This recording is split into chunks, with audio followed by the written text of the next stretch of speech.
Hey everybody, GeForce 41 here with another PGA Tour 2K25 course playthrough video. Arctic Fury is back. This is Ascension Bay Golf Club. He is back with a brand new course, which is a reimagining of his first ever course. What a great idea. As a matter of fact, I've thought about doing that myself, which gives me an idea for a video of my own. But he has not ported many courses over. As a matter of fact, he's only got one, the Quebec course, Club Charlevoix. I don't know, my French is terrible, even though I have a French-Canadian ancestry, wife of French-Canadian ancestry. But here it is. So, Ascension Bay Golf Club. Let's get rolling. Arctic Fury. Super great to have him back. And let me tell you, it's great as a course scheduler to have him back. Get some courses on my my schedule. I've only had one. Let's take a quick look. Look again. I don't have the handy cam here on PlayStation, right? And I know I can do the instant replay, but I haven't hit a shot yet. So let's hit a shot. Let's get it down there. It looks like it can run out of some fairway if I'm not careful with the wind at my back. The wind is northeast at medium. I'm back teased. I've got hole location 1 going. I'm putting a 3-wood up there because that's going to be plenty, I think. And that's going to trickle down. That might even run out. Yeah, 3-wood's a little much even there. So I like a kind of 3-wood hole, but, you know, driver's not an option off the first tee. Some people will get upset about that. When Arctic Fury is the architect, I would not do that. So if you're new to the game and you don't know who Arctic Fury is, you are definitely new to the game. Because he has been designing since the beginning. This was his first course in TGC 1. It was just called the Golf Club. In 2014.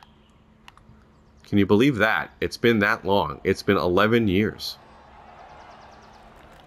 Greens are rolling at 144. They are very firm from the settings. The light said dawn and overcast on the default settings. Remember, there is no default wind settings, okay? The default setting is dynamic or random. Designers cannot set a default wind, you know, a prevailing wind. So par 3 to start, to hit on the second hole. Again, look at the planting, the design. I mean, he is the master of assets. He's a master of planting and judicious use of the plant meter. And no one knows how he does it. He's given us a few hints in the few discussions he's had, but a master of getting the most out of the meter that you have as a designer. He doesn't overplant, but he plants a ton. He knows how to make the grasses and the plants and the trees the correct size, so you don't have to overdo it. Oh, I should have had that one.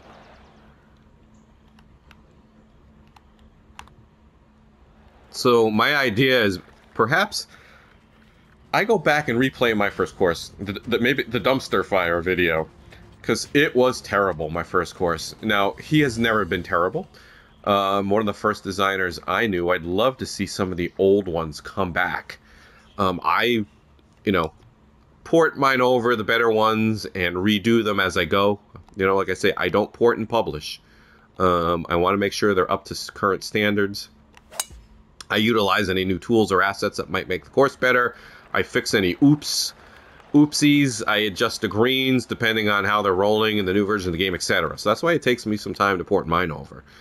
But this is super cool. I don't remember this course at all. Of course, I joined in the TGC 2 days.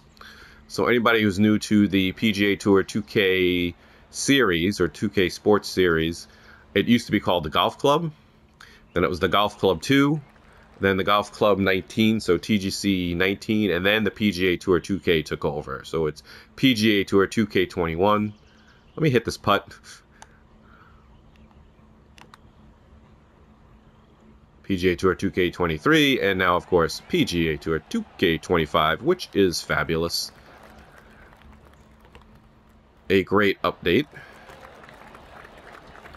So let's see if I can hit a few putts. I'm doing this Monday morning after the U.S. Open, and JJ Spawn, what a putt. If you were watching it, holy cow.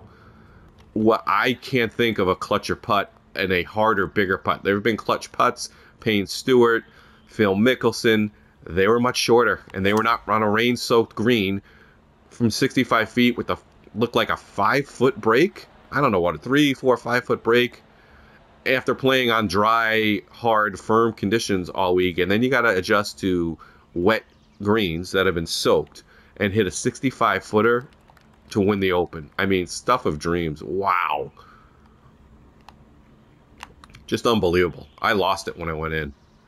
I had my kids do not like golf. My 8-year-old watches a little. He watched the Masters a little bit with me, and he had a friend over, and I made them watch the replay. I said, this will be a putt that goes down in history. Make sure you take a look, and you were watching when it happened. They weren't watching live, but unbelievable. Great Open. I love Oakmont. Absolutely love it. As a matter of fact, I might do an Oakmont video as well. I might kind of max out the settings and see what happens. Great use of trees. So I'm just looking around, right? I'm taking all in. I have not played this. I literally just saw it post on X or Twitter this morning and said I'm going to play this thing first thing. Look at this. He uses all sorts of different trees. I'm trying to figure out what type of trees those are. I think we got some cypress going on. A lot of the trees I use are pretty much stock elms and oaks and things because my courses tend to be kind of New Englandy, Northeast, with a few exceptions. Lots of pines.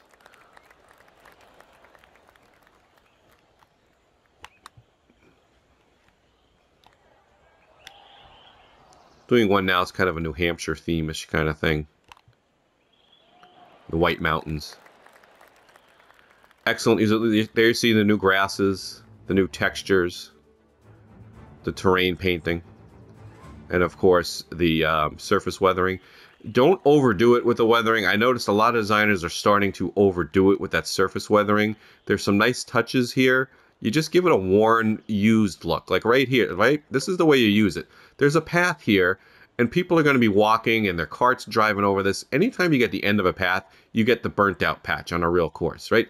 That's why I was thrilled to see it. It just gives that nice touch of lived-in realism, and you can see that from the tee. It's not overdone.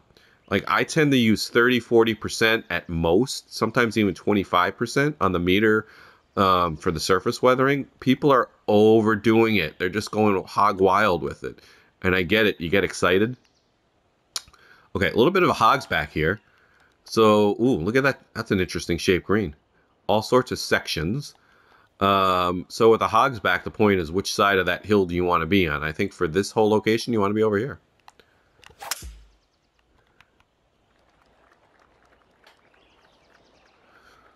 Too much firm condition. I think the fairways are very firm. I should take that into account. Some great bunkering. Folks like this kind of bunker short thing. Let's take a look at the planning. He's got those new grasses and some surface weathering. The surface weathering changes the color on the new grasses only. So if you use that, it gives it that, it takes it away. See, it's green there, and then it kind of comes down into that kind of off green or almost beigeish kind of burnt color. If you're new to the designer, that's what's going on there. I don't like that shot from that lie in the rough. It ain't going to happen, so I got to go over here. I'm just going to throw it down there. Come at the pin from that angle. So good par 5 gives you options, right? Always look as a designer to give the player options. Don't try to make it hard. Make it interesting. Give them options. Greens are at 144, so they're kind of middle of the road. I like them a little faster. I like them around 160. Obviously, it depends on the course and the greens.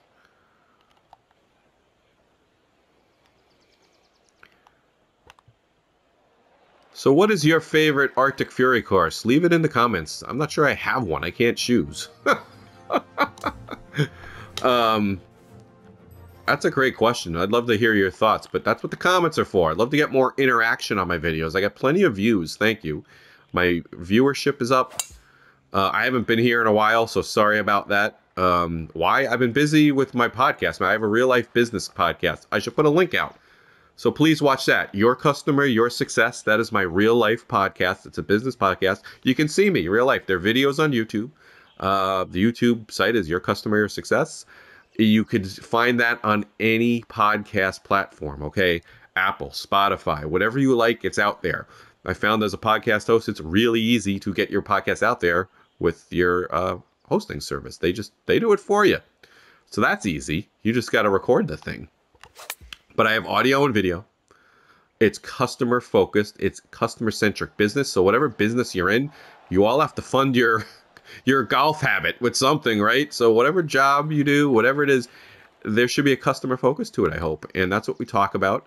My background's more financial services, but I have CX consultants, customer success consultants, if you're in the tech biz, all sorts of people on there. I have business leaders, business owners, CEOs. I just had the president and chief operating officer of a wealth management firm. You got to manage your wealth. It's all about people managing your wealth who are not filthy rich. And their firm appeals to people who are normal, like you and me, most likely, because they have a flat fee. So check out that video and drop me some comments there. I'd love to hear what you think about that. I have a job search and executive recruiter coming on in a week or two. It's great stuff. It is great fun. And I learned a lot doing these videos. That's one of the reasons I do the podcast, is because I do these videos and have a blast doing it. And doing the podcast videos is fun because I already know how to edit the video from doing this.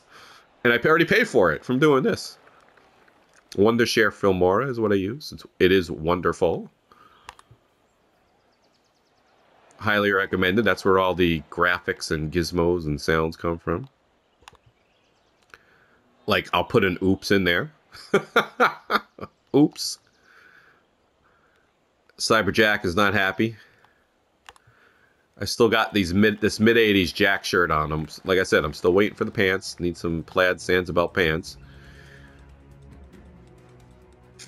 So there you see the terrain painting for that kind of grassy area off the side, the waste bunkers. Huge addition to PGA Tour 2K25 designer, the course designer. Look at these vistas. Look, he just paints a picture off the tee. Let's just stop here for a second. I've talked about this in a lot of my design videos. And look at this. He's got the grasses in front of the tee box like you would see. He takes up the space in front of the tee. I don't do that enough. One of the reasons is I run out of meter. I don't have the meter to put all the grasses in front of the tee. And what I mean is the stuff leading up to the fairway, right?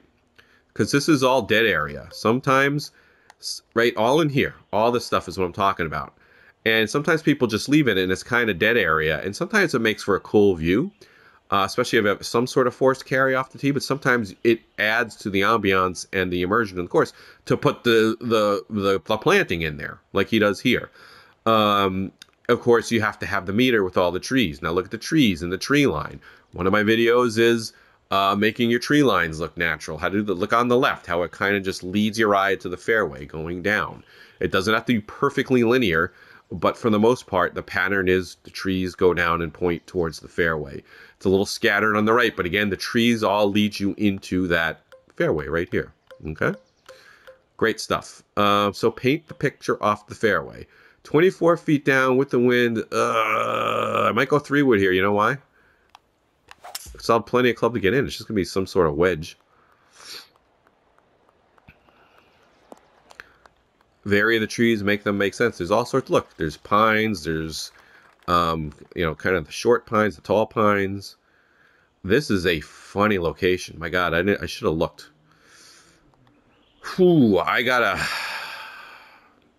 make that sit. So I'm going to do this and put some spin on it with that wind. And I can't go, ugh, this is a tough spot. You know why? I can't go any further, so I'm going to use this hill. Anything else would be a pitch, which wouldn't be enough. Use the hill. He's a smart designer. Maybe he gave it to us on purpose. Come on. Get there. Change that view. That was my best bet.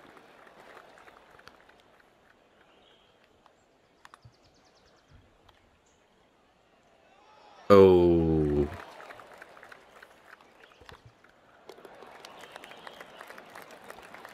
So let's get back to Arctic Fury. Some of my favorites, Ironfall. What else? Broken Locket. It's just so hard to pick.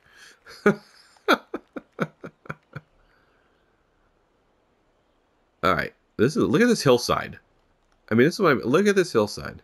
So well done. Just that simple touch of burying that tree there to give it break up the terrain a little bit. And he's got some dead trees up there, etc. I don't know where this is located because, again, I don't remember the original course, and I didn't have the game.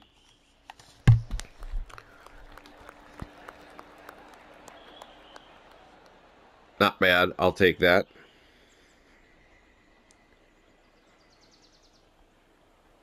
Sometimes I like to let it roll out. I go with the fast forward too often, I think. Cyberjack is bewildered.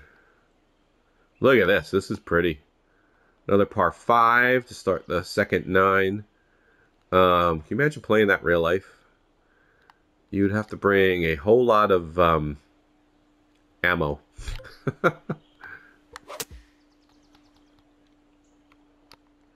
That is golf balls. Because I have a funny feeling at a course like this I might lose a few. So wind's going to hold that up a little, but that should be enough with the bounce and roll. So it should actually be perfect bounce and roll. Oh, it checked up more than I thought.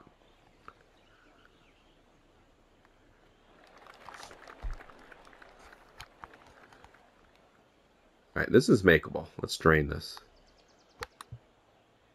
Nope. Not moving. I killed it, though. Alright. On to 11.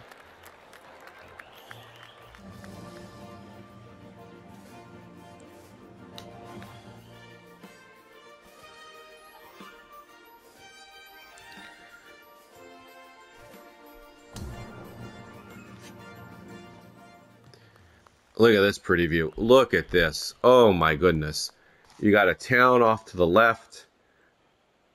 And does he have... Alright, check this out. First, let's go over here. He's got the car. He's got the people. So he's got crowd there. Just enough, look, by the truck, that there's a couple people hanging out by the truck. Right there. Ha! You got to get that little circle just right. There's a couple people hanging out by the truck. Watching some golf. I don't know what they're doing. Hanging out. This is time consuming, folks. All this stuff, I mean, it takes up meter. The cars take up meter. The houses certainly. And you got to put the fences in. And then the little driveway. It'll take a ton of time. Those little things to make the road. Crazy stuff. And then, oh, there's the whole bay on the right. We haven't looked at that yet. I mean, look at that. Beautiful view over there. Great beach scene. It's got a few boats down here, right? Oh, no, those are just rocks. Oh, there's a boats off in the distance. Yeah. Awesome stuff. 60 feet down the hill. And, of course, if you're one that blocks these right off the tee, this might not be your hole, right? He's very masterful with the elevation changes too. I think a lot of the stuff that beginner designers struggle with is two things. It's either their courses are too flat and there's not enough natural kind of come on back. elevation changes, ups, downs, valleys. It's just very flat because you start with kind of a flat designer. Get in there. And you don't have that natural 10, 15, 20 foot, you know, drop from, or rise to the greens. Or they try to overdo it. They try to put elevation changes in there, and the greens are like 60 feet in the air, and it's not gradual. It just doesn't fit in with the slope. Or they try to be too dramatic and have a 100-foot drop off the tee. That makes no sense. But, you know, that's something comes with feel. It just has to be, maybe you have to do the plot first. Some designers do that. It's very hard to make a course and then start making elevation and plot changes once you start designing. This, I'm just going to throw it down there.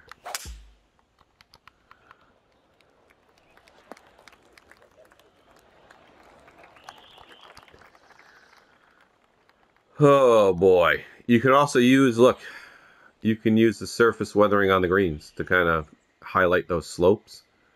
I'm not a huge fan of that at the moment. I'm going to choke down on this. I am a huge fan of the choked approach. Gives you some options on your distance control that you didn't have previously, that even a mediocre at best golfer like me can do in real life. So yes, that is my theory. If what? I don't know why the putter is so far up. Alright, it gives you the read usually. I don't know if I trust it. I didn't, and I paid the price. It's come right back to my feet. Okay, it says 120 feet.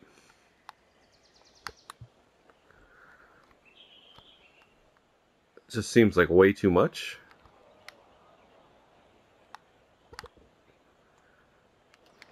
There you go.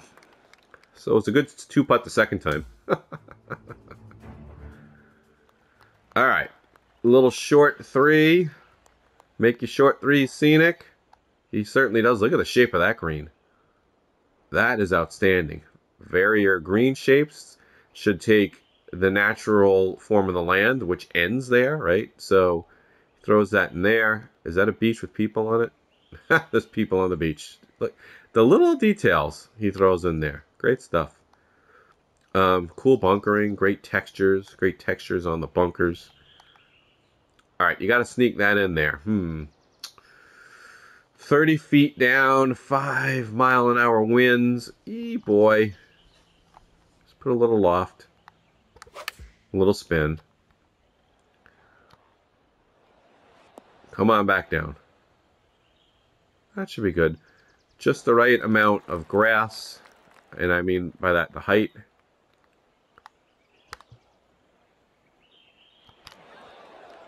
That was not a good putt at all. Cyberjack is not happy. It's a little bit of a tricky hole location. A little slopey. And he comes away with the par. 1 over. Let's get this back on their par. Let's go. Oh, beautiful town in the back. So this is a short 4. Usually you're going to have some sort of consequence. The back slopes down severely. The front slopes down here. If you come up short, you're going to have some trouble. But there's no question we're going for it. Especially with that crosswind, that should be perfect, to be honest with you.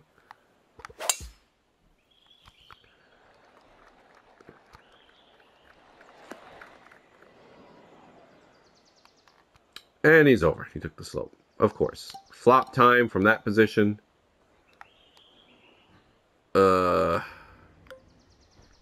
See what this does. That should be okay. Stop right there. There you go. For the bird, dead center. Back to even. Ascension Bay Golf Club, Arctic Fury. Another short 3. Look at this one. Kind of a square. I call it like, it's like a bread shape to me. Shaped like a slice of bread kind of thing. Wind at my back, 8 yards down. Oh boy, this is a tough little shot. All right, let's see what this can do. Probably should have added a little spin on that, but that's fine.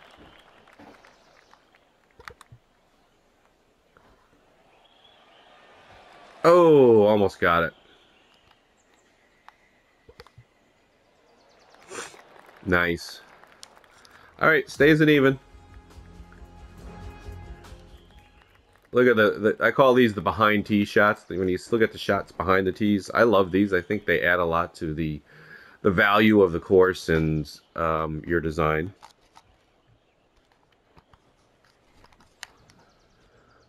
All right. All right, now you can just let this one fly. That is for sure.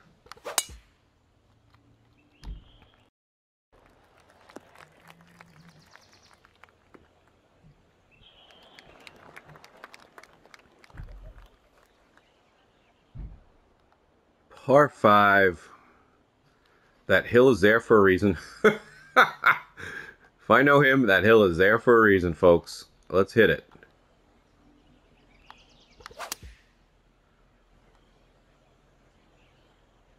Let's see what happens. Come on down. Ernie Bach Jr., as they say around here. Come on down. There we go. There we go. Pretty good. Nicely done. He's a smart man, this Arctic Fury. His name is Adam, for those of you who don't know. Very soft-spoken, humble guy, too, for somebody who's so talented.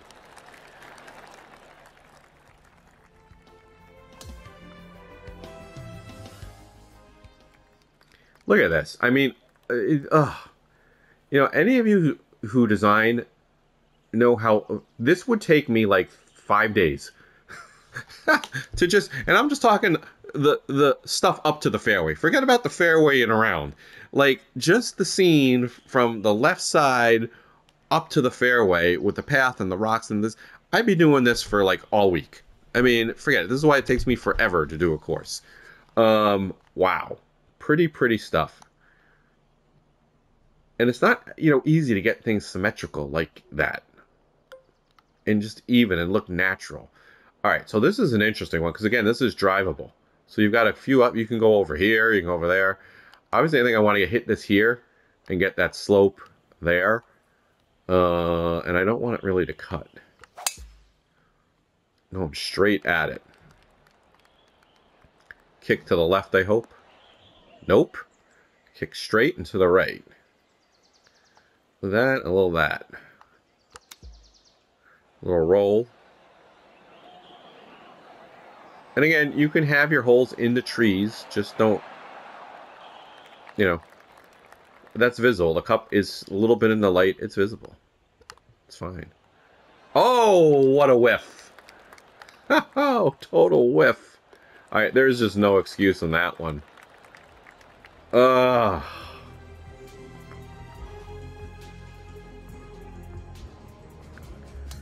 right, last hole.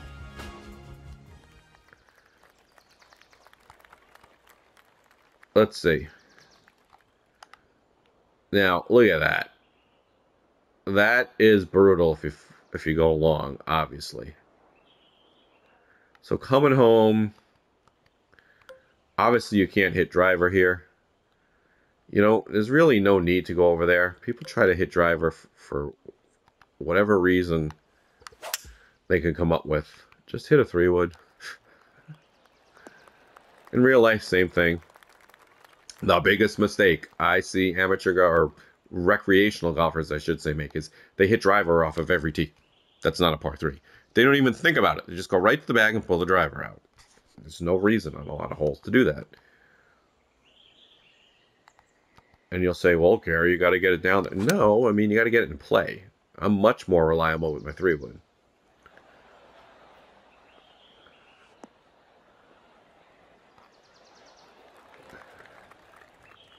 People say, I don't hit my 3-wood well. Well, you should, because a swing's a swing is a swing.